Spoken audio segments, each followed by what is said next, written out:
ভিখারি আমার বাড়িতে মানে কি? রাজার স্ত্রী রানী বলছে আমি তাকে আশ্রয় দিয়েছি। রাজার স্ত্রী রানী বলছে আমি যখন আশ্রয় দিয়েছি, এই যখন কথা বলা, তর্ক শুরু হয়ে গেল। রাজা আর রানী তর্ক শুরু হয়ে গেল। তুমি কার সাথে হাত মিলিয়েছো? কাকে রাজপ্রাসাদে তুমি ঢুকিয়েছো? কাকে আমার বাড়িতে ঢুকিয়েছো? কাকে তুমি সম্মান দিয়েছো? ভিখারি আমার বাড়ির দরজায় কেন আসবে? ভিখারি আমার বাড়ির ভিতরে কেন আসবে? এত ভিখারি, এত রাস্তার মানুষ, পথিক রাস্তায় রাস্তায় ঘুরবে, রাজপ্রাসাদে জায়গা পায় কি করে? এরকম তর্ক বিতর্ক। এক পর্যায়ে রাজামশাই ক্ষিপ্ত হয়ে রেগে গিয়ে ডিভোর্স দিয়ে দিলেন, তালাক হয়ে গেল। রাজপ্রাসাদ থেকে রানীকে বের করে দেওয়া হল। অনেক দিন পর আবার বিয়ে হয়ে যায় আরো একটা লোকের সাথে। আর বিয়ের পরে ঠিক এদিনও একটা ভিখারিকে দেখছেন রাজার স্ত্রী রানী, দ্বিতীয় সংসার। একটা ভিখারি এসে বলছেন, মা, আমার পেটে প্রায় 5-6 দিন ধরে কোনো আহার যায়নি। আমি আপনার কাছে জমি জায়গা বানাবো বলে আসিনি, শুধু আহারের জন্য, দুমুঠো ভাতের জন্য এসেছি। এদিন স্ত্রী সেই পূর্বেকার দিনের কথা, কিন্তু তার ইতিহাস মনে হচ্ছে যে আমি এক রাজার রাজ দরবার আমি ছেড়েছিলাম ভিখারিকে ভিক্ষা দেওয়ার জন্য। জি, কিন্তু সেই কথা না ভেবে তিনি আবারও ভিখারিকে ভিক্ষা দিতে গেলেন, কিন্তু আজকে আর তিনি ফিরলেন না। ভিখারিকে দেখা মাত্র জমিনে তিনি লুটিয়ে পড়লেন, বেহুশ হয়ে পড়লেন। গ্রামবাসীরা আপনার ভিখারিকে আটক করেছে।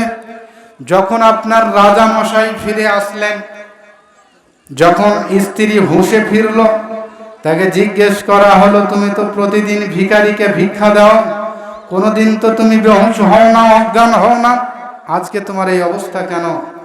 তখন স্ত্রী বলছেন, স্বামী আমার, আমি আপনাকে এমন একটা আশ্চর্যজনক ঘটনা শোনাব না, যে ঘটনা শুনে আপনার চোখ কপালে উঠবে। ও আমার স্বামী, ও গ্রামবাসী, যাকে আপনারা ভিখারির নজরে দেখছেন, যাকে আপনারা ফকির বলে, যাকে আপনারা ভিখারি বলে আটক করেছেন, ইনি কোনো ফকির নয়, ইনি কোনো ভিখারি নয়, ইনি কোনো রাস্তার পথিক নয়, সাধারণ কোনো মানুষ নয়, বরং ইনি হলেন আমার স্বামী, যার এত পরিমাণে বাগান ছিল, যার এত পরিমাণে জমি ছিল। তো ঘটনা শোনাচ্ছিলাম। স্ত্রী বলছে যে যাকে আপনারা ভিখারির নজরে দেখছেন, ইনি কোনো ভিখারি নয়, ইনি হচ্ছেন আমার প্রথম স্বামী, যার এত ঘোড়া, এত হাতি, এত টাকা, এত পয়সা, এত বাগান, এত কিছু আমার বুঝে আসছে না যে কিভাবে এগুলো ধূলিসাৎ হলো, আজকে রাস্তার পথিক হলো, ভিখারি হলো। তখন তার দ্বিতীয় স্বামী বলছেন, ওরে আমার প্রাণ সজনী, ও আমার স্ত্রী, আপনি আরো একটা আশ্চর্যজনক ঘটনা শুনে নেন। যেই দিন রাজপ্রাসাদে একটা লোক ভিক্ষা চেয়ে তোমাকে বলেছিল, আমার 3 দিন ধরে পেটে কোনো আহার যায়নি, যেই দিন যে ভিখারিকে ভিক্ষা দেওয়ার কারণে তোমার রাজপ্রাসাদে স্বামীর সঙ্গে তোমার তর্ক শুরু হয়, বিবাদ শুরু হয়, যেদিন একটা ভিখারিকে ভিক্ষা দেওয়ার কারণে রাজপ্রাসাদ ছাড়তে হয়, সেই দিনের ভিখারি হলাম আজকের আমি রাজা। আল্লাহ তাবারাক ওয়া তাআলা তাই কোরআনে বলছেন, কুলিল্লাহুম্মা মালিকাল মুলকি তুতিল মুলকা মান তাশা ওয়া তানজিউল মুলকা মিম্মান তাশা। মালিকের মালিক হলাম আমি আল্লাহ, বাদশার বাদশা হলাম আমি আল্লাহ, রাজার রাজা হলাম আমি আল্লাহ, হাকিমের হাকিম হলাম আমি আল্লাহ, জজের জজ হলাম আমি।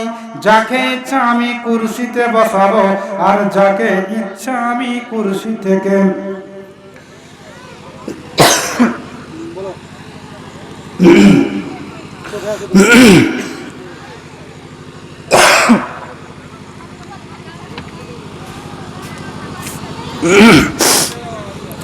যাকে ইচ্ছা আমি আল্লাহ কুরসিতে স্থান দেব, রাজা বানাবো, বাদশাহ বানাবো, আর যাকে ইচ্ছা আমি আল্লাহ ভিখারি বানিয়ে দেব। আতুইজ্জু মান তাশা ওয়া তুযিল্লু মান তাশা বিয়াদিকাল খায়র ইন্নাকা আলা কুল্লি শাইইন কাদির। ইজ্জত দেনে ওয়ালা আল্লাহ, সম্মান দেনে ওয়ালা আল্লাহ। যাকে ইচ্ছা তিনি ইজ্জত বাড়িয়ে দেন, আর যাকে ইচ্ছা ইজ্জত ঘটিয়ে দেন, কমিয়ে দেন।